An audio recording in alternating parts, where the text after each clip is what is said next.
നമസ്കാരം. ശ്രീ സുഭാഷ് ചന്ദ്രന്റെ സ്നേഹത്തിന്റെ ചിറകുകൾ എന്ന കഥയാണ് ഞാൻ ഇന്നിവിടെ പറയാൻ പോകുന്നത്.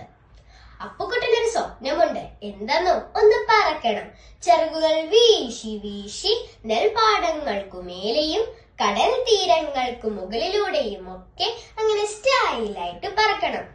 ഒരൊറ്റ പ്രാവശ്യം പറഞ്ഞാൽ മതി. ഹോ, എന്ത് രസമായിരിക്കും. അങ്ങനെ ഒരു ദിവസം അന്ത്യം വരേക്കും പറക്കാനായാൽ. പക്ഷെ എന്ത് ഫലം? തന്നെക്കാൾ വലിപ്പമുള്ള കഴുകന്മാർക്ക് വരെ ചിറകു കൊടുത്ത ദൈവം തനിക്കൊരു തൂവൽ പോലും തന്നില്ലല്ലോ. ഒരു ദിവസം അപ്പുക്കുട്ടൻ കടൽക്കരയിലൂടെ നടക്കുകയായിരുന്നു. അപ്പോഴാണ് മണലിൽ ഒറ്റയ്ക്കിരിക്കുന്ന ഒരു പെൺകുട്ടി അവൻ കണ്ടത്. തന്നെക്കാൾ ചെറിയൊരു മിടിമിടിക്കുട്ടി. അവൾ മണൽ കൊണ്ടൊരു കുഞ്ഞു വീടുണ്ടാക്കുന്നു. വീടിന് വരാന്തയുണ്ടാക്കാനുള്ള മണൽ അവൻ അവൾക്ക് കോരിക്കൊടുത്തു. അന്നേരം അവൾ അവനെ നോക്കി പുഞ്ചിരിച്ചു. നിനക്ക് പറക്കണമെന്ന് മോഹമുണ്ടോ? അപ്പുക്കുട്ടൻ പെൺകുട്ടിയോട് ചോദിച്ചു. അത് കേട്ട് പെൺകുട്ടി പൊട്ടി പൊട്ടി ചിരിച്ചു. അടുത്ത നിമിഷം അവളുടെ കണ്ണുകൾ നിറഞ്ഞു. എനിക്ക് മറ്റു കുട്ടികളെ പോലെ നടക്കാനും ഓടാനും കഴിഞ്ഞാൽ മതിയായിരുന്നു. അത് കൊള്ളാമല്ലോ. അപ്പുക്കുട്ടൻ അത്ഭുതത്തോടെ ചോദിച്ചു. നിനക്കെന്താ നടക്കാനും ഓടാനും അറിയില്ലേ? അതിനുത്തരമായി പെൺകുട്ടി തന്റെ കാലുകൾ തൊട്ട് കാണിച്ചു. ആ പാവം കുട്ടിയുടെ കാലുകൾ ശോഷിച്ച് തളർന്നു കിടക്കുന്നു.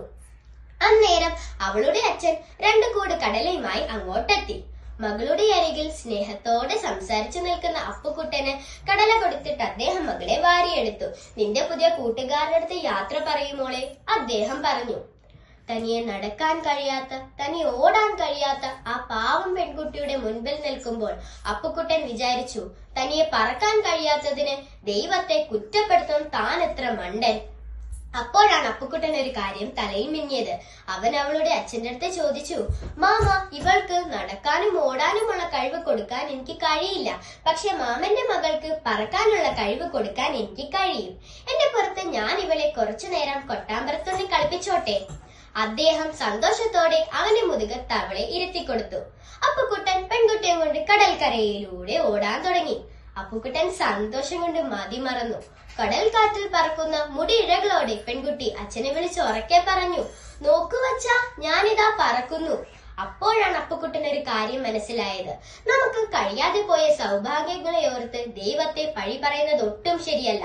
ഒരു വേള മനസ്സ് വെച്ചാൽ അതേ കാര്യം മറ്റൊരാൾക്ക് ചെയ്തു കൊടുക്കാൻ നമ്മൾ പാവം മനുഷ്യർക്ക് തന്നെ കഴിഞ്ഞേക്കും. നന്ദി.